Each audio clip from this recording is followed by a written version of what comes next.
ರಾಯಚೂರು ನಗರದಲ್ಲಿ ನಿರಂತರ 21 ವರ್ಷಗಳ ಸೇವೆಯಲ್ಲಿ ನಿಮ್ಮ ಬಾಲಂಕು ಆಸ್ಪತ್ರೆ. ರಾಯಚೂರಿನ ಜನರೇ ಗಮನಿಸಿ, ನಿಮ್ಮ ಪ್ರೀತಿಯ ಆದೋನಿಸ್ ಬ್ರಾಂಡ್ ಹ್ಯಾಪ್ ಈಗ ನಿಮ್ಮ ನಗರದಲ್ಲಿ. ಪುರುಷರ, ಮಹಿಳೆಯರ, ಮಕ್ಕಳ ಎಲ್ಲಾ ರೀತಿಯ ಫ್ಯಾಷನ್ ಬಟ್ಟೆಗಳು ಒಂದೇ ಕಡೆ. ನಮಸ್ಕಾರ, ನೀವು ನೋಡ್ತಾ ಇದ್ದೀರಾ ಮೆಗಾ ನ್ಯೂಸ್. ಮೊದಲಿಗೆ ಹೆಡ್ಲೈನ್ಸ್. ಎಸ್ಎಸ್ಎಲ್ಸಿ ಫಲಿತಾಂಶ ಹೆಚ್ಚಿಸಲು ಕಲಿಕೆಯಲ್ಲಿ ಹಿಂದುಳಿದ ವಿದ್ಯಾರ್ಥಿಗಳಿಗೆ ವಿಶೇಷ ಬೋಧನೆಗೆ ಈಶ್ವರ್ ಕಾಂದು ಸೂಚನೆ. ರಾಜ್ಯದಲ್ಲಿ ರಾಜಕೀಯ ಅಸ್ಥಿರತೆ, ರಾಜ್ಯಪಾಲರಿಗೆ ದೂರು. ನವೆಂಬರ್ 26ರಂದು 3 ರೈತ ವಿರೋಧಿ ಕಾಯ್ದೆ ರದ್ದಿಗೆ ಹೋರಾಟ, ಚಾಮರಾಜ ಮಾಲಿ ಪಾಟೀಲ್. ನವೆಂಬರ್ 30ರಂದು ಭಗವದ್ಗೀತಾ ಸಮರ್ಪಣಾ ಕಾರ್ಯಕ್ರಮ, ಸ್ಪರ್ಧೆಗಳಲ್ಲಿ ವಿಜೇತರಿಗೆ ಬಹುಮಾನ, ಡಾಕ್ಟರ್ ಆನಂದ್ ತೀರ್ಥ ಫಡ್ನೇಸ್. ಡಿಸೆಂಬರ್ 4ರಂದು ಶಿವಶರಣ ಮಾದರ ಚೆನ್ನಯ್ಯ ಜಯಂತಿ, ಎಚ್ ಆಂಜನೇಯ ನಾರಾಯಣ ಸ್ವಾಮಿ ಭಾಗಿ, ಯಮನಪ್ಪ ಗಿರಿಜಾಲಿ. ಸೈಬರ್ ಕ್ರೈಮ್ ಅಪರಾಧಗಳ ಕುರಿತು ಮಕ್ಕಳಲ್ಲಿ ಅರಿವು ಮೂಡಿಸಿ, ಈಶ್ವರ್ ಕುಮಾರ್ ಕಾಂದು. ಮತ್ತು ರೈತರಿಗೆ ಬೆಳೆ ನಷ್ಟ ಪರಿಹಾರ ಒದಗಿಸಲು ಒತ್ತಾಯಿಸಿ ರೈತ ಸಂಘದಿಂದ ಪ್ರತಿಭಟನೆ. ಜಿಲ್ಲೆಯಲ್ಲಿರುವ ವಸತಿ ನಿಲಯಗಳು, ವಸತಿ ಶಾಲೆಗಳಲ್ಲಿರುವ ಕಲಿಕೆಯಲ್ಲಿ ಹಿಂದುಳಿದಿರುವ ಮಕ್ಕಳನ್ನ ಗುರುತಿಸಿ ಅವರಿಗೆ ವಿಶೇಷ ತರಗತಿಗಳ ಮೂಲಕ ಬೋಧನೆ ಮಾಡಿಸಿ ಈ ಬಾರಿ ಎಸ್ಎಸ್ಎಲ್ಸಿಯಲ್ಲಿ 100% ಫಲಿತಾಂಶ ಬರಲು ಸಂಬಂಧಪಟ್ಟ ವಿವಿಧ ಇಲಾಖೆಯ ತಾಲೂಕು ಮಟ್ಟದ ಅಧಿಕಾರಿಗಳು ಹಾಗೂ ವಸತಿ ಶಾಲೆಗಳ ಪ್ರಾಚಾರ್ಯರು ಕಾಳಜಿ ವಹಿಸಬೇಕು ಎಂದು ಜಿಲ್ಲಾ ಪಂಚಾಯತ್ ಮುಖ್ಯ ಕಾರ್ಯನಿರ್ವಾಹಕ ಅಧಿಕಾರಿ ಈಶ್ವರ್ ಕುಮಾರ್ ಕಾಂದು ಹೇಳಿದರು. ಅವರಿಂದ ನಗರದ ಜಿಲ್ಲಾ ಪಂಚಾಯತ್ ಸಭಾಂಗಣದಲ್ಲಿ ಸಮಾಜ ಕಲ್ಯಾಣ ಇಲಾಖೆ, ಹಿಂದುಳಿದ ವರ್ಗಗಳ ಕಲ್ಯಾಣ ಇಲಾಖೆ, ಅಲ್ಪಸಂಖ್ಯಾತರ ಹಾಗೂ ಪರಿಶಿಷ್ಟ ವರ್ಗಗಳ ಕಲ್ಯಾಣ ಇಲಾಖೆಗಳ ವಸತಿ ಶಾಲೆ, ವಸತಿ ನಿಲಯಗಳ ಪ್ರಗತಿ ಪರಿಶೀಲನಾ ಸಭೆಯ ಅಧ್ಯಕ್ಷತೆ ವಹಿಸಿ ಮಾತನಾಡಿದರು. ಮೊದಲಿಗೆ ಸಮಾಜ ಕಲ್ಯಾಣ ಇಲಾಖೆ ವ್ಯಾಪ್ತಿಯಲ್ಲಿರುವ ವಸತಿ ಶಾಲೆಗಳ ಕುರಿತು ಮಾಹಿತಿ ಪಡೆದುಕೊಂಡು ರಾಯಚೂರು ತಾಲೂಕಿನಲ್ಲಿ ವಸತಿ ನಿಲಯಗಳಲ್ಲಿರುವ 114 ವಿದ್ಯಾರ್ಥಿಗಳು ಎಸ್ಎಸ್ಎಲ್ಸಿಯಲ್ಲಿ ಓದುತ್ತಿದ್ದು ಅದರಲ್ಲಿ 46 ವಿದ್ಯಾರ್ಥಿಗಳು ಕಲಿಕೆಯಲ್ಲಿ ಹಿಂದುಳಿದಿದ್ದಾರೆ. ಅವರಿಗೆ ಶಿಕ್ಷಕರಿಂದ ವಿಶೇಷ ಬೋಧನೆ ಮಾಡಿಸಬೇಕು ಮತ್ತು ಜಿಲ್ಲೆಯ ಎಲ್ಲಾ ಇಲಾಖೆಯ ವಸತಿ ನಿಲಯಗಳಿಗೆ ಕಡ್ಡಾಯವಾಗಿ ಶಿಕ್ಷಕರು ಬಂದು ಪಾಠ ಮಾಡುವಂತೆ ನಿಗಾ ವಹಿಸಬೇಕು ಎಂದರು. ರಾಯಚೂರು ತಾಲೂಕಿನ ಜಗರ್ಕಲ್ ವಸತಿ ಶಾಲೆಯಲ್ಲಿ ಟ್ಯೂಷನ್ ಹೇಳುವ ಶಿಕ್ಷಕರು ವಸತಿ ನಿಲಯಕ್ಕೆ ಬಂದು ಬೋಧಿಸುತ್ತಿಲ್ಲ ಎಂಬ ಮಾಹಿತಿ ಇದ್ದು ಕಡ್ಡಾಯವಾಗಿ ವಸತಿ ನಿಲಯಕ್ಕೆ ಬಂದು ಮಕ್ಕಳಿಗೆ ಬೋಧಿಸಬೇಕು. ಇಲ್ಲವಾದಲ್ಲಿ ಆ ಶಿಕ್ಷಕ ಹಾಗೂ ನಿಲಯದ ಪ್ರಾಚಾರ್ಯರು, ಮೇಲ್ವಿಚಾರಕರ ವಿರುದ್ಧ ಕ್ರಮ ಕೈಗೊಳ್ಳಲಾಗುವುದು ಎಂದು ತಿಳಿಸಿದರು. ಮಕ್ಕಳಿಗೆ ಕಡ್ಡಾಯವಾಗಿ ಹಿಂದಿನ ಪರೀಕ್ಷಾ ಪ್ರಶ್ನಕೋಶಗಳು, ಡೈಜೆಸ್ಟ್ಗಳು ಹಾಗೂ LBAಗಳನ್ನ ನೀಡಬೇಕು. ಎಸ್ಎಸ್ಎಲ್ಸಿ ವಿದ್ಯಾರ್ಥಿಗಳಿಗೆ ವಿಶೇಷ ತರಗತಿಗಳನ್ನ ನಿಲಯ ಪಾಲಕರು ನಡೆಸಬೇಕು. ವಿಶೇಷ ತರಗತಿಗಳ ಜೊತೆಗೆ ಕಿರು ಪರೀಕ್ಷೆಗಳನ್ನು ನಡೆಸಬೇಕು ಎಂದು ತಿಳಿಸಿದರು. ಎಸ್ಎಸ್ಎಲ್ಸಿಗೆ ಸಂಬಂಧಿಸಿದಂತೆ ಮಾನ್ವಿ ತಾಲೂಕಿನಲ್ಲಿ 22 ವಿದ್ಯಾರ್ಥಿಗಳು ಕಲಿಕೆಯಲ್ಲಿ ಹಿಂದುಳಿದಿದ್ದಾರೆ. ದೇವದುರ್ಗ ತಾಲೂಕಿನಲ್ಲಿ ಅತಿ ಹೆಚ್ಚಿನ ಮಕ್ಕಳು ಕಲಿಕೆಯಲ್ಲಿ ಹಿಂದುಳಿದಿದ್ದಾರೆ. ಮಾನ್ವಿ ತಾಲೂಕಿನ ಸಮಾಜ ಕಲ್ಯಾಣಾಧಿಕಾರಿ ಸಭೆಗೆ ತಪ್ಪು ಮಾಹಿತಿ ನೀಡಬಾರದು ಎಂದು ಕಟ್ಟುನಿಟ್ಟಿನ ಸೂಚನೆ ನೀಡಿದರು. ದೇವದುರ್ಗ ಮತ್ತು ಲಿಂಗಸೂಗೂರು ತಾಲೂಕಿನಲ್ಲಿ ಹೆಚ್ಚಾಗಿ ಬಾಲ್ಯ ವಿವಾಹಗಳು ನಡೆಯುತ್ತವೆ. ವಿದ್ಯಾರ್ಥಿಗಳು ನಿರಂತರವಾಗಿ ಗೈರಾಗುತ್ತಿದ್ದರೆ ಆಯಾ ವಸತಿ ನಿಲಯದ ಮೇಲ್ವಿಚಾರಕರು ಮತ್ತು ಪ್ರಾಚಾರ್ಯರು ಅವರ ಮನೆಗಳಿಗೆ ಭೇಟಿ ನೀಡಿ ಪರಿಶೀಲಿಸಬೇಕು ಎಂದು ಸೂಚನೆ ನೀಡಿದರು. ಶಾಲೆ ಇರುತ್ತೆ, ಪಾಲಿಟೆಕ್ನಿಕ್, ITI, ಡಿಪ್ಲೊಮಾ ಕಾಲೇಜ್ ಇರುತ್ತೆ, ಆತರ ಯಾವುದು ಇದೆಯಾ ಅಲ್ಲಿ? ಯಾವುದು ಇಲ್ಲ ಸರ್.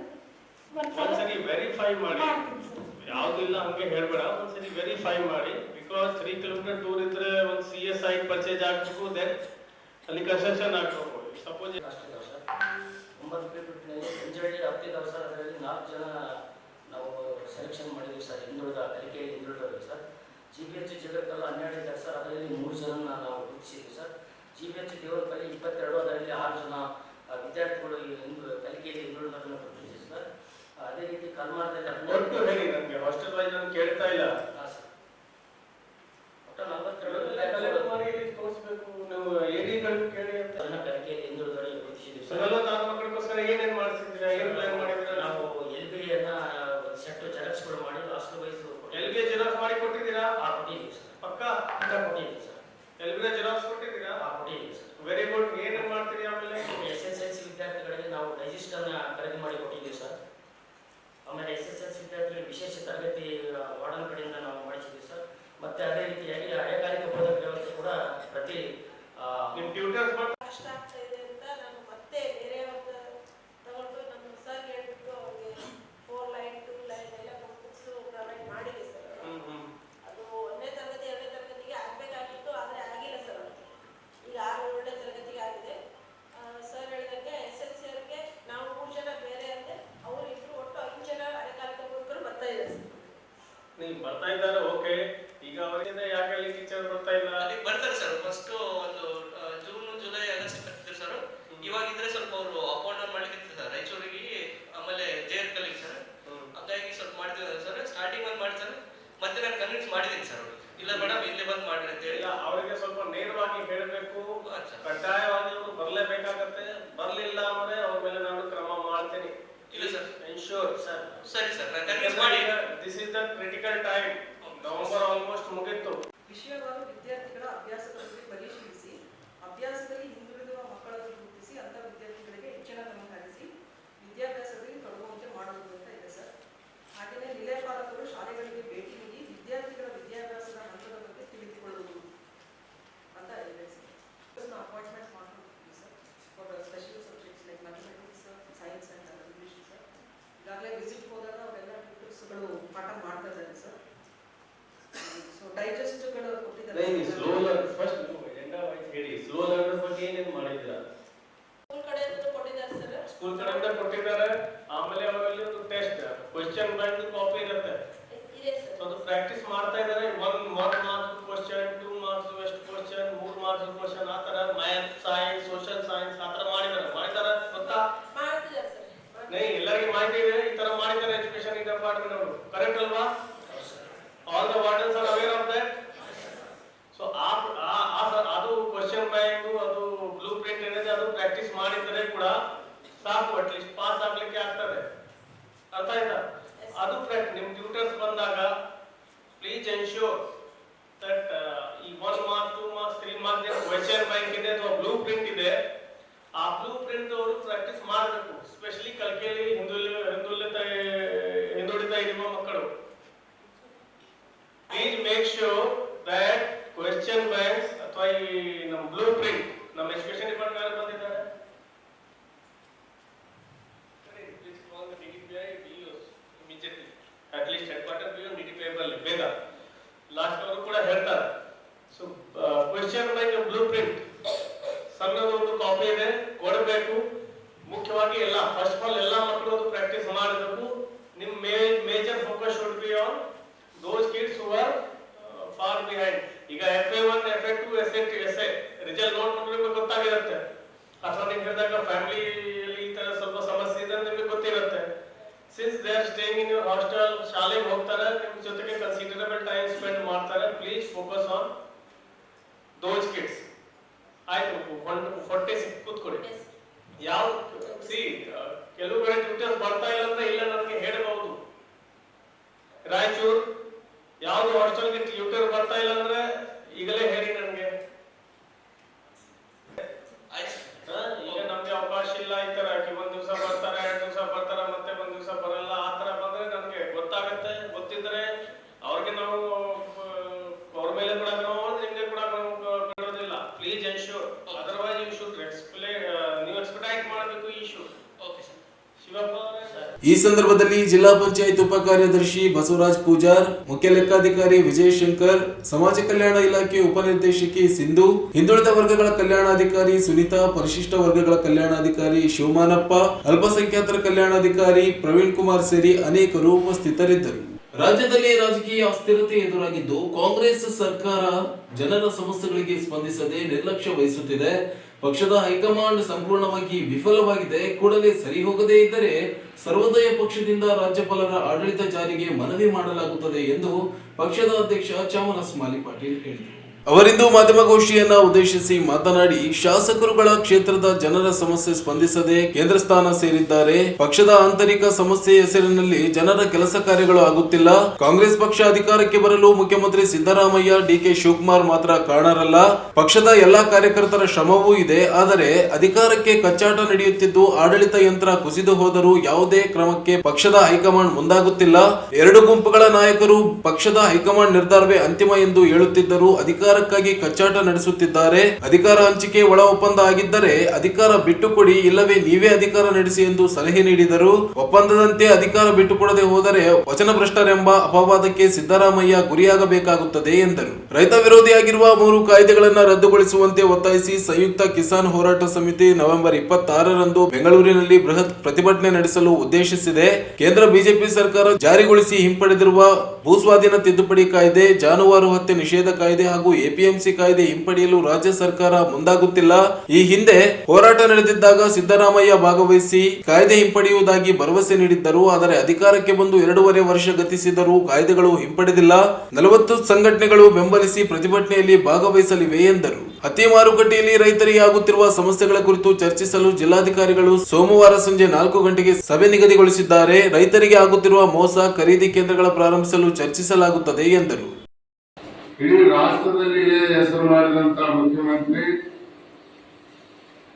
ಒಂದು ವೇಳೆ ಮಾತು ಕೊಟ್ಟು ಮಾತು ತಪ್ಪಿದ್ರೆ ಅದು ಅವರು ಇರೋವರೆಗೂ ಏನಂದ್ರೆ ಕಳಂಕ ಅವರಿಗೆ ಹಂಚ್ಕೊಳ್ಳೋದು. ಮತ್ತೆ ಇವತ್ತು ಯಾರು ನೋಡಿದ್ರು ಸಿದ್ದರಾಮಯ್ಯ ಮಾತಾಡಿದ್ರು ಹೈಕಮಾಂಡ್ ತೀರ್ಮಾನಕ್ಕೆ ಬದ್ಧ ಅಂತಾರೆ.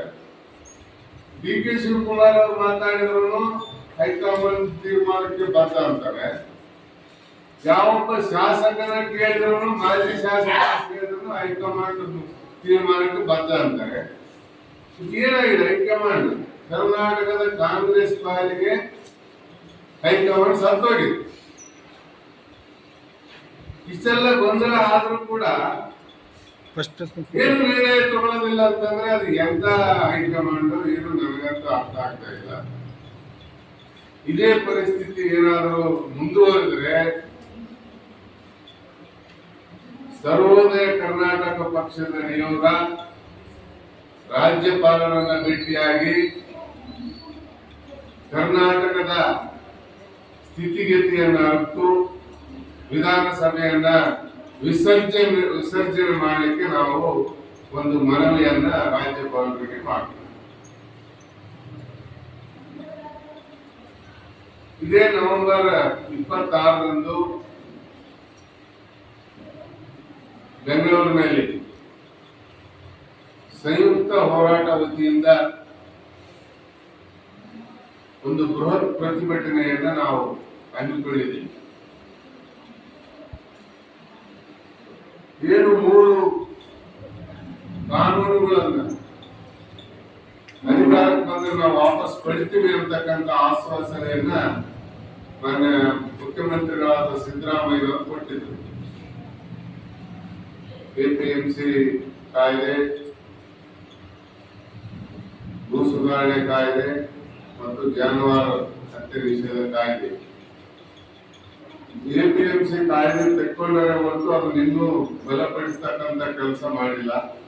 ಈ ಸಂದರ್ಭದಲ್ಲಿ ಸಂಘಟನೆಯ ಮುಖಂಡರುಗಳಾದ ಮಲ್ಲಪ್ಪ ತೆನ್ನಿ, ಗೋವಿಂದ ನಾಯಕ್ ಸೇರಿದಂತೆ ಅನೇಕರು ಉಪಸ್ಥಿತರಿದ್ದರು. ಶ್ರೀ ಭಗವದ್ಗೀತಾ ಅಭಿಯಾನದ ಅಂಗವಾಗಿ ನವೆಂಬರ್ 30ರಂದು ನಗರದ ಶ್ರೀ ಯಾದವ ಸಂಘದ ಮೈದಾನದಲ್ಲಿ ಸಂಜೆ 5 ಗಂಟೆಗೆ ಭಗವದ್ಗೀತಾ ಸಮರ್ಪಣಾ ಕಾರ್ಯಕ್ರಮ ಆಯೋಜಿಸಲಾಗಿದೆ ಎಂದು ಶ್ರೀ ಭಗವದ್ಗೀತಾ ಅಭಿಯಾನದ ಸಂಚಾಲಕ ಡಾಕ್ಟರ್ ಆನಂದ ತೀರ್ಥ ಫಡ್ನೇಸ್ ಹೇಳಿದರು. ಅವರಿಂದು ಮಾಧ್ಯಮಗೋಷ್ಠಿಯನ್ನ ಉದ್ದೇಶಿಸಿ ಮಾತನಾಡಿ, ಪ್ರತಿ ವರ್ಷ ಭಗವದ್ಗೀತೆಯ ಅಧ್ಯಾಯಗಳ ಕಂಠಪಾಠ, ವಿವಿಧ ಸ್ಪರ್ಧೆಗಳನ್ನ ನಡೆಸಲಾಗುತ್ತದೆ. ವ್ಯಕ್ತಿತ್ವ ವಿಕಸನ, ನೈತಿಕತೆ ಪುನರುತ್ಥಾನ, ಸಾಮಾಜಿಕ ಸಾಮರಸ್ಯ ಮತ್ತು ರಾಷ್ಟ್ರೀಯ ಭಾವೈಕ್ಯತೆಯನ್ನ ಮಕ್ಕಳಲ್ಲಿ ಮೂಡಿಸಲು ಅಭಿಯಾನ ನಡೆಸಲಾಗುತ್ತಿದೆ. ಮನೆ ಮನೆಗಳಲ್ಲಿ, ಶಾಲಾ ಕಾಲೇಜುಗಳಲ್ಲಿ ಭಗವದ್ಗೀತೆಯ 11ನೇ ಅಧ್ಯಾಯ ಅಭಿಯಾನ ನಡೆಸಲಾಗುತ್ತದೆ. ಕಾರ್ಯಕ್ರಮದ ಸಾನ್ನಿಧ್ಯವನ್ನ ಹೊಸಪೇಟೆ ಚಿಂತಾಮಣಿ ಮಠದ ಶ್ರೀ ಶಿವಾನಂದ ಭಾರತಿ ಪಾದಂಗಳವರು ವಹಿಸಲಿದ್ದಾರೆ. ಮುಖ್ಯ ಅತಿಥಿಗಳಾಗಿ ಸಣ್ಣ ನೀರಾವರಿ ವಿಜ್ಞಾನ ಮತ್ತು ತಂತ್ರಜ್ಞಾನ ಸಚಿವ ಎನ್ಎಸ್ ಬೋಸರಾಜು, ಶಾಸಕ ಡಾಕ್ಟರ್ ಶಿವರಾಜ್ ಪಾಟೀಲ್, ವಿಧಾನ ಪರಿಷತ್ ಸದಸ್ಯ ಎ ವಸಂತ್ ಕುಮಾರ್, ಮಹಾನಗರ ಪಾಲಿಕೆ ಆಯುಕ್ತ ಜುಬಿನ್ ಮೊಹಪಾತ್ರ ಆಗಮಿಸಲಿದ್ದಾರೆ. ಆರ್ಡಿಎ ಮಾಜಿ ಅಧ್ಯಕ್ಷರಾದ ಬಿ ಗೋವಿಂದ್, ಕಡಗೋಲ್ ಆಂಜನೇಯ, ಪಾಲಿಕೆ ಮಾಜಿ ಸದಸ್ಯ ಶಶಿರಾಜ್, ಹರೀಶ್ ನಾಡಗೌಡ ಆಗಮಿಸಲಿದ್ದಾರೆ ಎಂದರು. ಕಾರ್ಯಕ್ರಮದಲ್ಲಿ ಸಾವಿರಾರು ವಿದ್ಯಾರ್ಥಿಗಳಿಂದ ಭಗವದ್ಗೀತಾ ಸಮರ್ಪಣೆ, ರಂಗೋಲಿ ಸ್ಪರ್ಧೆ, ಚಿತ್ರಕಲಾ ಸ್ಪರ್ಧೆ, ವೇಷಭೂಷಣ ಸ್ಪರ್ಧೆ, ಕಂಠಪಾಠ ಸ್ಪರ್ಧೆಗಳಲ್ಲಿ ವಿಜೇತರಿಗೆ ಬಹುಮಾನ ವಿತರಿಸಲಾಗುತ್ತದೆ. ಈ ಬಾರಿ 3,000ಕ್ಕೂ ಅಧಿಕ ಸಂಖ್ಯೆಯಲ್ಲಿ ಜನರು ಭಾಗವಹಿಸುವ ನಿರೀಕ್ಷೆ ಇದೆ ಎಂದರು. ಅಭಿಯಾನದ ಸದಸ್ಯೆ ಸುನೀತಾ ಮಾತನಾಡಿ, ಗೀತಾ ಜಯಂತಿ ಅಂಗವಾಗಿ ವಾಸವಿನಗರದ ಉದ್ಭವ ಆಂಜನೇಯ ದೇವಸ್ಥಾನದಲ್ಲಿ ಅಖಂಡ ಪಾರಾಯಣ ನಡೆಯಲಿದೆ. ಬೆಳಿಗ್ಗೆ ಸೂರ್ಯೋದಯದಿಂದ ಸೂರ್ಯಾಸ್ತದವರೆಗೆ ಪಾರಾಯಣ ನಡೆಯುತ್ತದೆ. 2.5 ಗಂಟೆಗೆ ಒಂದು ಪಾರಾಯಣ ನಡೆಯುತ್ತದೆ. ಮಹಿಳೆಯರು ಹೆಚ್ಚಿನ ಸಂಖ್ಯೆಯಲ್ಲಿ ಭಾಗವಹಿಸುವಂತೆ ಮನವಿ ಮಾಡಿದರು. ಜನರನ್ನು ತಲುಪುವಲ್ಲಿ ನಾವು ಯಶಸ್ವಿಯಾಗಿದ್ದೇವೆ. ಈ ಭಗವದ್ಗೀತಾ ಅಭಿಯಾನದ ಸಂಕಲ್ಪ ನಮ್ಮ ಪರಮ ಪೂಜ್ಯ ಗಂಗಾಧರೇಂದ್ರ ಸರಸ್ವತಿ ಸ್ವಾಮಿಗಳು ಸ್ವರ್ಣವಳ್ಳಿ ಮಠ ಇವರ ಒಂದು ದಿವ್ಯ ಮಾರ್ಗದರ್ಶನದಲ್ಲಿ ನಡೀತಾ ಇದ್ದು, ಈ ಅಭಿಯಾನ ರಾಜ್ಯದಾದ್ಯಂತ ನಡೀತಾ ಇದೆ. ಶಿವಮೊಗ್ಗದಲ್ಲಿ 30ನೇ ತಾರೀಕು ರಾಜ್ಯ ಮಟ್ಟದ ಸಮರ್ಪಣಾ ಕಾರ್ಯಕ್ರಮ ಆಗಲಿದೆ. ಈ ಭಗವದ್ಗೀತಾ ಅಭಿಯಾನದ ಉದ್ದೇಶ ಅಂದರೆ ವ್ಯಕ್ತಿತ್ವ ವಿಕಸನ, ನೈತಿಕತೆಯ ಪುನರುತ್ಥಾನ, ಸಾಮಾಜಿಕ ಸಾಮರಸ್ಯ ಹಾಗೂ ರಾಷ್ಟ್ರೀಯ ಭಾವೈಕ್ಯತೆ ಈ ಎಲ್ಲ ಸದುದ್ದೇಶಗಳನ್ನು ಸಾಕಾರಗೊಳಿಸುವಗೋಸ್ಕರ ಭಗವದ್ಗೀತೆಯ ಸಾರವನ್ನು ಮನೆ ಮನೆಗಳಿಗೆ ತಲುಪಿಸುವ ವಿವಿಧ ಕಾರ್ಯಕ್ರಮಗಳು ಈಗಾಗಲೇ ಪ್ರಾರಂಭವಾಗಿದ್ದು 30/11 ಸಾಯಂಕಾಲ 5 ಗಂಟೆಗೆ ರಾಯಚೂರಿನ ಕೃಷ್ಣ ಮಂದಿರ ಯಾದವ್ ಸಂಘ ಮೈದಾನದಲ್ಲಿ ಮಹಾಸಮರ್ಪಣಾ ಕಾರ್ಯಕ್ರಮವನ್ನು ಹಮ್ಮಿಕೊಳ್ಳಲಾಗಿದೆ. ಇದಕ್ಕಾಗಿ ತಮ್ಮನ್ನೆಲ್ಲ ಆಮಂತ್ರಿಸಗೋಸ್ಕರ ಈ ಪತ್ರಿಕಾಗೋಷ್ಠಿಯನ್ನು ನಾವು ಇವತ್ತು ಕರೆದಿದ್ದೇವೆ.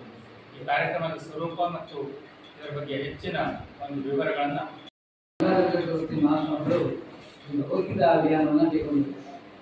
ಪ್ರತಿ ವರ್ಷವೂ ಕೂಡ ಒಂದೊಂದು ಅಧ್ಯಾಯದ ಒಂದು ಪಠಣ, ಮನನ ಮತ್ತು ಅದರ ಸಮರ್ಪಣಾ ಕಾರ್ಯಕ್ರಮವನ್ನು ಮಾಡಿಸ್ತಾ ಇದ್ದಾರೆ. ಈ ವರ್ಷ 11ನೇ ಅಧ್ಯಾಯದ ಸಂಪೂರ್ಣ ಪಠಣ, ಅಧ್ಯಯನ ಮತ್ತು ಸಮರ್ಪಣಾ ಕಾರ್ಯಕ್ರಮವನ್ನು ಆಯೋಜನೆ ಮಾಡಿದ್ದಾರೆ. ಇದನ್ನು ರಾಜ್ಯಾದ್ಯಂತ ಮಾಡಿಸ್ತಾರೆ. ಎಲ್ಲ ಜಿಲ್ಲೆಗಳಲ್ಲಿ ಈ ಕಾರ್ಯಕ್ರಮವನ್ನು ನಡೆಸ್ತಾ ಬರ್ತಾ ಇದ್ದಾರೆ.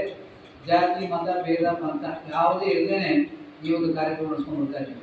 ಅನೇಕ ಜನ ವಿವಿಧ ಪಂಥಗಳ ವಿದ್ಯಾರ್ಥಿಗಳು ಕೂಡ ಭಾಗವಹಿಸಿ ಬಹುಮಾನ ಪಡೆದಂಥ ಉದಾಹರಣೆ ಸಾಕಷ್ಟು. ಮುಂಬೈನಲ್ಲಿ ನಡೆದಂಥ ಒಂದು ಕಾರ್ಯಕ್ರಮದಲ್ಲಿ ಒಬ್ಬ ಮುಸಲ್ಮಾನ್ ವಿದ್ಯಾರ್ಥಿನಿ ಪ್ರಥಮ ಸ್ಥಾನವನ್ನು ಪಡೆದಂತಹ ನಿದರ್ಶನಗಳು ಇವೆ. ಆದ್ದರಿಂದ ನಾವು ಕಳೆದ ವರ್ಷ ಜೈಲಲ್ಲೂ ಕೂಡ ಈ ಕಾರ್ಯಕ್ರಮವನ್ನು ಆಯೋಜಿಸಿದ್ವಿ. ಮನ ಪರಿವರ್ತನೆ ಕಾರ್ಯಕ್ರಮ ಅಂತೇಳಿ ಜೈಲಲ್ಲೂ ಕೂಡ ಈ ಕಾರ್ಯಕ್ರಮವನ್ನು ಆಯೋಜನೆ ಮಾಡ್ತಾ ಬರ್ತಾ ಇದ್ವಿ. ಈಗ ಈ 11ನೇ ಅಧ್ಯಾಯದ ಸಂಪೂರ್ಣ ಅಧ್ಯಯನ ಪಠಣ ಇದೆ. ಜೊತೆಗೆ ಮಕ್ಕಳಲ್ಲಿ ಸ್ಪರ್ಧಾಭಾವನೆ ಬೆಳೀಲಿ ಅಂತೇಳಿ ನಾವೇನು ಮಾಡ್ತಾ ಇದ್ದೀವಿ, ಸ್ಪರ್ಧೆಗಳನ್ನು ಕೂಡ ಏರ್ಪಡಿಸ್ತಾ ಇದ್ದೀವಿ. ಈ ಸ್ಪರ್ಧೆ ಭಾಷಣ ಸ್ಪರ್ಧೆ ಆಗಿರ್ಬೋದು, ಇದಕ್ಕೆ ವಿಷಯಗಳನ್ನು ಕೊಡ್ತೀವಿ. ಅಂದರೆ ಭಗವದ್ಗೀತೆ ಸಂಬಂಧಿಸಿದ ವಿಷಯ. ಉದಾಹರಣೆ ಭಗವದ್ಗೀತೆ ನಮ್ಮ ಸ್ವಾತಂತ್ರ್ಯ ಸಂಘದ ಸಂಗ್ರಾಮದಲ್ಲಿ ಮಾಡಿದಂಥ ಒಂದು ಪಾತ್ರ, ಅದರ ಪರಿಣಾಮ ಹೀಗೆ ಸಾಮಾಜಿಕ ಸಾಮರಸ್ಯದಲ್ಲಿ ಭಗವದ್ಗೀತೆಯ ಕೊಡುಗೆ ಅನ್ನೋ ವಿಷಯ ಗೊತ್ತಿರ್ಬೋದು.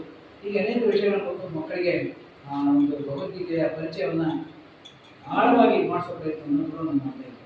ಈ ಸಂದರ್ಭದಲ್ಲಿ ಈಶ್ವರ್ ಹೆಗಡೆ, ವಸಂತರಾವ್, ವಿನೋದ್, ಹರೀಶ್, ಸುನೀತಾ, ಸಂಧ್ಯಾ, ರೇಖಾ ದಿದ್ದಿಗಿ ಸೇರಿದಂತೆ ಅನೇಕರು ಉಪಸ್ಥಿತರಿದ್ದರು. ಈಗ ಚಿಕ್ಕದೊಂದು ಬ್ರೇಕ್ನ ನಂತರ ಮೆಗಾ ನ್ಯೂಸ್ ಮುಂದುವರಿಯುತ್ತದೆ.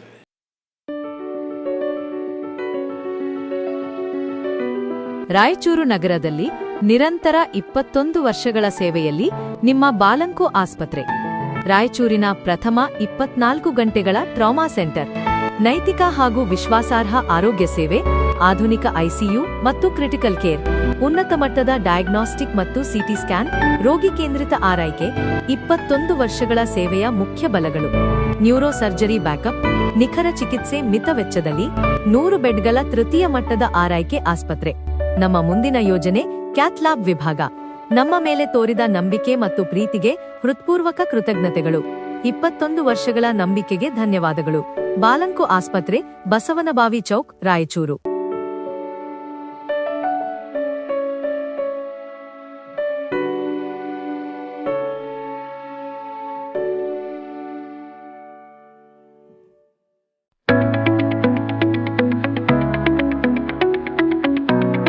ರಾಯಚೂರಿನ ಜನರೇ ಗಮನಿಸಿ, ನಿಮ್ಮ ಪ್ರೀತಿಯ ಆದೋನಿಸ್ ಬ್ರಾಂಡ್ ಹ್ಯಾಪ್ ಈಗ ನಿಮ್ಮ ನಗರದಲ್ಲಿ.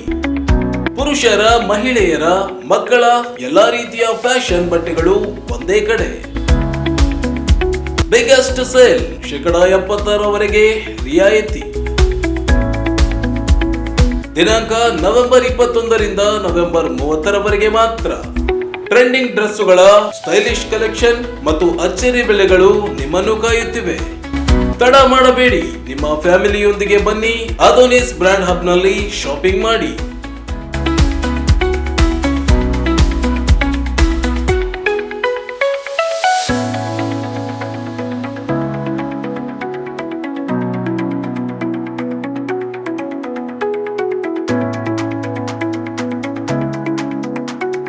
ಸ್ಥಳ ಶಮೀಂ ಫಂಕ್ಷನ್ ಪ್ಯಾಲೇಸ್, ಟಿಪ್ಪು ಸುಲ್ತಾನ್ ರಸ್ತೆ, ಮೋತಿ ಮಸ್ಜಿದ್ ಕಾಂಪ್ಲೆಕ್ಸ್ ಎದುರುಗಡೆ, ರಾಯಚೂರು. ಹೆಚ್ಚಿನ ಮಾಹಿತಿಗಾಗಿ 9160997383 ಸಂಖ್ಯೆಗೆ ಸಂಪರ್ಕಿಸಿ.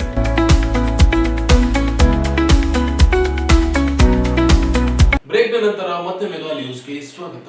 ಶರಣ ಮಾದರ ಚೆನ್ನಯ್ಯ ಜಯಂತಿಯನ್ನ ಡಿಸೆಂಬರ್ 4ರಂದು ಆಯೋಜಿಸಲಾಗಿದೆ ಅಂತ ಶಿವಶರಣ ಮಾದಿಗ ಚೆನ್ನಯ್ಯ ಸೇವಾ ಸಮಿತಿಯ ಅಧ್ಯಕ್ಷ ಯಮನಪ್ಪ ಗಿರಿಜಾಲೆ ಹೇಳಿದರು. ಅವರಿಂದು ಮಾಧ್ಯಮಗೋಷ್ಠಿಯನ್ನ ಉದ್ದೇಶಿಸಿ ಮಾತನಾಡಿ, ಪ್ರತಿ ವರ್ಷದಂತೆ ಜಯಂತಿಯನ್ನ ಆಚರಿಸಲಾಗುತ್ತಿದ್ದು ಸಮಾಜದ ಬಾಂಧವರು ಹೆಚ್ಚಿನ ಸಂಖ್ಯೆಯಲ್ಲಿ ಭಾಗವಹಿಸುವಂತೆ ಮನವಿ ಮಾಡಿದರು. ಸಮಾಜದ ಮುಖಂಡ ಅಂಬಣ್ಣ ಅರೋಲಿಕರ್ ಮಾತನಾಡಿ, ಡಿಸೆಂಬರ್ 4ರಂದು ಸಾಂಸ್ಕೃತಿಕ ನಾಯಕ ಮಾದಿಗ ಚೆನ್ನಯ್ಯ ಜಯಂತಿಯನ್ನ ಅದ್ದೂರಿಯಿಂದ ಆಚರಿಸಲು ನಿರ್ಧರಿಸಲಾಗಿದೆ. ಅಂದು ಬೆಳಗ್ಗೆ ಶ್ರೀ ಮಾದರ ಚೆನ್ನಯ್ಯ ವೃತ್ತದಲ್ಲಿ ಪೂಜೆಯೊಂದಿಗೆ ಭಾವಚಿತ್ರದ ಮೆರವಣಿಗೆ ನಡೆಯುತ್ತದೆ. ಮಾಜಿ ಸಚಿವ ಎಚ್ ಆಂಜನೇಯ ಹಾಗೂ ಮಾಜಿ ಕೇಂದ್ರ ಸಚಿವ ನಾರಾಯಣ ಸ್ವಾಮಿ ಹಾಗೂ ಸಮಾಜದ ಗುರುಪೀಠದ ಶ್ರೀಗಳಾದ ಷಡಾಕ್ಷರಿ ಸ್ವಾಮೀಜಿ, ಮಾದರ ಸ್ವಾಮೀಜಿಗಳು ಸೇರಿ ಅನೇಕ ಗಣ್ಯರು ಭಾಗವಹಿಸಲಿದ್ದಾರೆ. ನಂತರ ಮಹಿಳಾ ಸಮಾಜದಿಂದ ಮೆರವಣಿಗೆ ಪಂಡಿತ್ ಸಿದ್ದರಾಮ ಜಂಬಲ್ದಿನ್ನಿ ರಂಗಮಂದಿರದವರೆಗೆ ನಡೆಯುತ್ತದೆ. ಪಕ್ಷಾತೀತವಾಗಿ ಸಮಾಜದ ಮುಖಂಡರು, ಹಿರಿಯರು ಭಾಗವಹಿಸಲಿದ್ದಾರೆ. ಶ್ರೀ ಮಾದರ ಚೆನ್ನಯ್ಯ ಜಯಂತಿಯನ್ನ ಸರ್ಕಾರದಿಂದಲೇ ಆಚರಿಸಿ ಸರ್ಕಾರಿ ರಜೆ ನೀಡಲು ಸರ್ಕಾರಕ್ಕೆ ಮನವಿ ಮಾಡಲಾಗಿದೆ ಎಂದರು.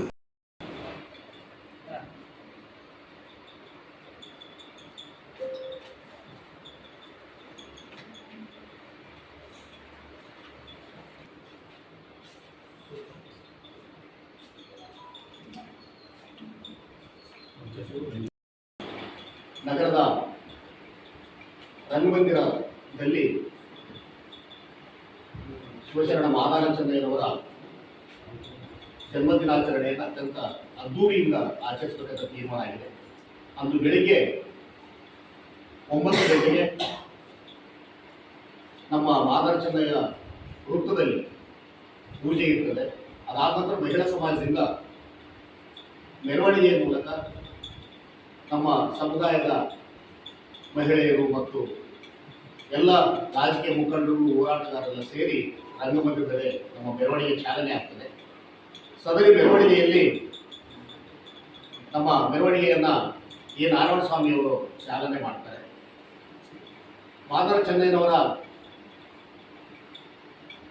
ಭಾವಚಿತ್ರಕ್ಕೆ ನಮ್ಮ ಸಮಾಜ ಮುಖಂಡರಾಗಿರ್ತಕ್ಕಂಥ ಎಚ್ ಆಂಜನೇಯರವರು ಮಾಜಿ ಮಂತ್ರಿಗಳು ಮಾಲಾರ್ಪಣೆ ಮಾಡೋದ್ರ ಮೂಲಕ ನಗರದ ಎಲ್ಲ ರಾಜಕೀಯ ಮುಖಂಡರನ್ನು, ಚುನಾಯಿತ ಜನಪ್ರತಿನಿಧಿಗಳನ್ನು ಅಥವಾ ಹೋರಾಟಗಾರರನ್ನ, ರಾಜಕಾರಣಿಗಳನ್ನು ಎಲ್ಲರನ್ನ ಸೇರಿಸಿ ಒಂದು ಪಕ್ಷಾತೀತವಾಗಿರ್ತಕ್ಕಂಥ ಸಾಂಸ್ಕೃತಿಕ ಹಬ್ಬವನ್ನು ನಾವು ಮಾಡಬೇಕಂತ ತೀರ್ಮಾನ ಮಾಡಿದ್ವಿ. ತಮಗೆಲ್ಲರಿಗೂ ತಿಳಿದಂತೆ 12ನೇ ಶತಮಾನದ ಬಸವಣ್ಣನವರ ಕಾಯಕತೆಯ ಚಳವಳಿಯ ಮುಂಚೆನೇ ಮಾದಾರ ಚೆನ್ನಯ್ಯನವರು ವಚನ ಚಳವಳಿಯ ಮೂಲಕ ಇಡೀ ದೇಶಕ್ಕೆ ಒಂದು ದೊಡ್ಡ ಸಾಂಸ್ಕೃತಿಕ ನಾಯಕನಾಗಿ ಹೊರಹೊಮ್ಮಿರ್ತಕ್ಕಂಥ. ಅದಕ್ಕೋಸ್ಕರ ಈ ಸಂದರ್ಭದಲ್ಲಿ ನಗರಸಭೆ ಮಾಜಿ ಸದಸ್ಯ ಪಿ ಯಲ್ಲಪ್ಪ, ಆರ್ಡಿಎ ಸದಸ್ಯ Narasimhulu Madagiri, KP Anil Kumar, Basavaraj Attanur, D Lakshman, G Amaresh, Raju Sangati, Janardhan Hallibenchi ಸೇರಿದಂತೆ ಅನೇಕರು ಉಪಸ್ಥಿತರಿದ್ದರು. ಇತ್ತೀಚಿನ ದಿನಗಳಲ್ಲಿ ಮಕ್ಕಳು ಹೆಚ್ಚಾಗಿ ಸೈಬರ್ ಕ್ರೈಮ್ಗೆ ಬಲಿಯಾಗುತ್ತಿದ್ದಾರೆ. ಈ ಬಗ್ಗೆ ಜಾಗೃತಿ ಮೂಡಿಸುವುದು ಅಗತ್ಯವಾಗಿದ್ದು, ಜಿಲ್ಲೆಯ ಪ್ರತಿಯೊಂದು ವಸತಿ ಶಾಲೆ, ವಸತಿ ನಿಲಯಗಳಲ್ಲಿ ಕಡ್ಡಾಯವಾಗಿ ಮಕ್ಕಳ ಸಹಾಯವಾಣಿ ಹಾಗೂ ಸೈಬರ್ ಸಹಾಯವಾಣಿಯನ್ನ ಪ್ರದರ್ಶಿಸಲು ಅಧಿಕಾರಿಗಳು ಮುಂದಾಗಬೇಕು ಅಂತ ಜಿಲ್ಲಾ ಪಂಚಾಯತ್ ಸಿಇಒ ಈಶ್ವರ್ ಕುಮಾರ್ ಖಾಂದು ಹೇಳಿದರು. ಅವರಿಂದು ನಗರದ ಜಿಲ್ಲಾ ಪಂಚಾಯತ್ ಸಭಾಂಗಣದಲ್ಲಿ ಜಿಲ್ಲೆಯ ಎಲ್ಲಾ ವಸತಿ ನಿಲಯಗಳ ಪ್ರಾಚಾರ್ಯರು, ವಾರ್ಡನ್, ಮೇಲ್ವಿಚಾರಕರು ಮತ್ತು ಸಿಬ್ಬಂದಿಗೆ ಹಮ್ಮಿಕೊಂಡಿದ್ದ ಸೈಬರ್ ಕ್ರೈಮ್ ಕುರಿತು ಜಾಗೃತಿ ಕಾರ್ಯಾಗಾರವನ್ನ ಉದ್ದೇಶಿಸಿ ಮಾತನಾಡಿದರು. ಸಾರ್ವಜನಿಕರು, ಅಧಿಕಾರಿಗಳು, ಮಕ್ಕಳು ಸೈಬರ್ ಕ್ರೈಮ್ಗಳ ಕುರಿತು ಜಾಗೃತರಾಗುವುದು ಅತ್ಯವಶ್ಯಕವಾಗಿದೆ ಎಂದು ಪೊಲೀಸ್ ಇಲಾಖೆಯಿಂದ ನೀಡಲಾಗುವ ಸಲಹೆಗಳನ್ನ ಸರಿಯಾಗಿ ತಿಳಿದುಕೊಂಡು ಸೈಬರ್ ಕ್ರೈಮ್ಗಳ ಕುರಿತು ಮಕ್ಕಳು, ಪಾಲಕರಲ್ಲಿಯೂ ಅರಿವು ಮೂಡಿಸುವ ಕೆಲಸ ಅಧಿಕಾರಿಗಳು ಮಾಡಬೇಕು ಎಂದರು. ಇದಕ್ಕೂ ಮೊದಲು ಪೊಲೀಸ್ ಇಲಾಖೆಯ ಸೈಬರ್ ಕ್ರೈಮ್ ಬ್ರಾಂಚ್ನ ಡಿವೈಎಸ್ಪಿ ವೆಂಕಟೇಶ್ ಉಗಿಬಂಡಿ ಮಾತನಾಡಿ, ಜಿಲ್ಲೆಯಲ್ಲಿ ಹಣ ಹೂಡಿಕೆ ಪ್ರಕರಣಗಳಲ್ಲಿ ಸೈಬರ್ ಅಪರಾಧಗಳು ಅತಿ ಹೆಚ್ಚಾಗಿ ಕಂಡುಬರುತ್ತಿದ್ದು, ಜನರು ಅನಗತ್ಯವಾಗಿ ಬರುವ ಲಿಂಕ್ಗಳು ಮತ್ತು ಹಣದ ಆಮಿಷಗಳುಳ್ಳ ಜಾಹೀರಾತುಗಳನ್ನು ನಂಬಿ ಹಣ ಹೂಡಿಕೆ ಮಾಡಬಾರದು ಎಂದರು. ಲಾಟರಿ ವಂಚನೆ, ನಕಲಿ ಫೇಸ್ಬುಕ್ ಖಾತೆ, ಎಪಿಕೆ ಫೈಲ್ಗಳು, ಡಿಜಿಟಲ್ ಬಂಧನ, ಡಿಫೇಕ್, ಸೈಬರ್ ಪ್ರಕರಣಗಳು, ಮಕ್ಕಳ ಅಶ್ಲೀಲ ವಿಡಿಯೋಗಳನ್ನು ನೋಡುವುದು ಸೇರಿದಂತೆ ಅನೇಕ ಪ್ರಕರಣಗಳು ಸಮಾಜದಲ್ಲಿ ಹೆಚ್ಚುತ್ತಿವೆ. ಇದಕ್ಕೆ ಬಲಿಯಾಗದೆ ಆತಂಕ ಪಡದೆ ಮೊದಲು ಹತ್ತಿರದ ಪೊಲೀಸ್ ಠಾಣೆಗಳಿಗೆ ಮಾಹಿತಿ ನೀಡಿ ಅಥವಾ ಸೈಬರ್ ಹೆಲ್ಪ್ ಲೈನ್ 1930 ಸಂಖ್ಯೆಗೆ ಸಂಪರ್ಕಿಸಬೇಕು ಎಂದು ಸಲಹೆ ನೀಡಿದರು. ಅವರು ವಿಕ್ಟಿಮ್ಸ್, ಅವರ ಅಕೌಂಟಿಗೆ ದುಡ್ಡು ಹೋಗಿದೆ, ಬಟ್ ಬೆನಿಫಿಷರಿ ಅಲ್ಲ ಅವರು. ಹೆಂಗಂದ್ರೆ ಫಾರ್ ಎಕ್ಸಾಂಪಲ್ ಬರ್ತಾರೆ ಒಂದು ಹಳ್ಳಿಯಲ್ಲಿ ವೆಸ್ಟ್ ಬೆಂಗಾಲ್ ಅಲ್ಲ ಇಲ್ಲ ಊರು ಬೆಂಗಾಲ್, ಆ ಹಳ್ಳಿಯಲ್ಲಿ ನರ್ಸಿಂಗ್ ಸ್ಟೂಡೆಂಟ್ಸ್ ಮತ್ತೆ ಅವರೇನ ಯಾರು ಪೂರ್ತಿ ಅನ್ಎಜುಕೇಟೆಡ್ ಅಲ್ಲ, ಹಳ್ಳಿಯಲ್ಲಿ ಬಂದಾಗ ನಿಮಗೆ ಸ್ಕಾಲರ್ಶಿಪ್ ಮಾಡಿಸ್ಕೊಡ್ತೀನಿ ಅಂತ ಬೇರೆ ಬೇರೆ ಫೌಂಡೇಶನ್ ಸ್ಕಾಲರ್ಶಿಪ್ಗಳಿವೆ, ಆ ಸ್ಕಾಲರ್ಶಿಪ್ ಮಾಡಿಸ್ಕೊಡ್ತೀನಿ ಅಂದ ತಕ್ಷಣ ಅವ್ರು ಏನು ಮಾಡ್ತಾರೆ, ತಮ್ಮದು ಆಧಾರ್ ಕಾರ್ಡು ಫೋನ್ ನಂಬರ್ ಎಲ್ಲ ಕೊಡ್ತಾರೆ. ಅವ್ರದ್ದು ಆಧಾರ್ ಕಾರ್ಡ್ ಫೋನ್ ನಂಬರ್ಗಳಾದ ಮೇಲೆ ಹೊಸ ಅಕೌಂಟ್ಗಳು ಕ್ರಿಯೇಟ್ ಆಗ್ತವೆ. ಕ್ರಿಯೇಟ್ ಆಗಿ ಏನಾಗ್ತವೆ, ಅವ್ರ ಅಕೌಂಟ್ಗಳಿಗೆ ದುಡ್ಡು ಹೋಗ್ತವೆ. ದುಡ್ಡು ನಂತರ ಇಮಿಡಿಯೇಟ್ ಆಗಿ ಆ ದುಡ್ಡನ್ನು ಟ್ರಾನ್ಸ್ಫರ್ ಮಾಡಿಸ್ಕೊತಾರೆ. ಅದು ಒಂದು ರೀತಿ. ಮತ್ತೊಂದು ರೀತಿ ಹೇಳ್ತಾರೆ, ಇಮಿಡಿಯೇಟ್ ಆಗಿ ನನಗೆ ಅಮೌಂಟ್ ಬರುತ್ತೆ, ನನ್ನ ಕ್ಯಾಶ್ ಇಲ್ಲ, ನಿನ್ನ ಅಕೌಂಟಿಗೆ ಹಾಕ್ಸ್ತೀನಿ, ನಿನ್ನ ಅಕೌಂಟಿಗೆ ಹಾಕ್ಸಿದ್ರೆ ಬೇಕಾದ್ರೆ ನೀವು ಒಂದು 5,000 ರೂಪಾಯಿ ತಗೋ, ನಾನು 5 ಲಕ್ಷ 10 ಲಕ್ಷ ಹಾಕ್ಸ್ಕೊತೀನಿ ಅಂತ ಹೇಳ್ತಾರೆ. ಏನಾಗ್ತದೆ, ಅವರು ತಮ್ಮ ಅಕೌಂಟ್ ಕಳಿಸ್ಕೊಡ್ತಾರೆ, ಅವ್ರು 5-10 ಲಕ್ಷ ಹಾಕ್ಸ್ಕೊಂಡು ಒಂದು 5,000 ರೂಪಾಯಿನ 10,000 ರೂಪಾಯಿ ಕಮಿಷನ್ ಕೊಡ್ತಾರೆ. ಅವ್ರಿಗೆ ಉಳಿದ ದುಡ್ಡೆಲ್ಲ ದೋಚ್ಕೊಂಡು ಹೋಗ್ತಾರೆ. ಈ ಸಂದರ್ಭದಲ್ಲಿ ಜಿಲ್ಲಾ ಪಂಚಾಯತ್ ಉಪ ಕಾರ್ಯದರ್ಶಿ ಬಸವರಾಜ್ ಪೂಜಾರ್, ಮುಖ್ಯ ಲೆಕ್ಕಾಧಿಕಾರಿ ವಿಜಯ್ ಶಂಕರ್ ಸೇರಿ ಅನೇಕರಿದ್ದರು. ಜಿಲ್ಲೆಯಲ್ಲಿ ಮಳೆಯಿಂದ ಹಾನಿಗೀಡಾದ ರೈತರಿಗೆ ರಾಜ್ಯ ಮತ್ತು ಕೇಂದ್ರ ಸರ್ಕಾರಗಳು ಪ್ರತಿ ಎಕರೆಗೆ 25,000 ರೂಪಾಯಿ ಬೆಳೆ ಪರಿಹಾರ ಮತ್ತು ಬೆಳೆ ವಿಮೆ ವಿತರಿಸಬೇಕು.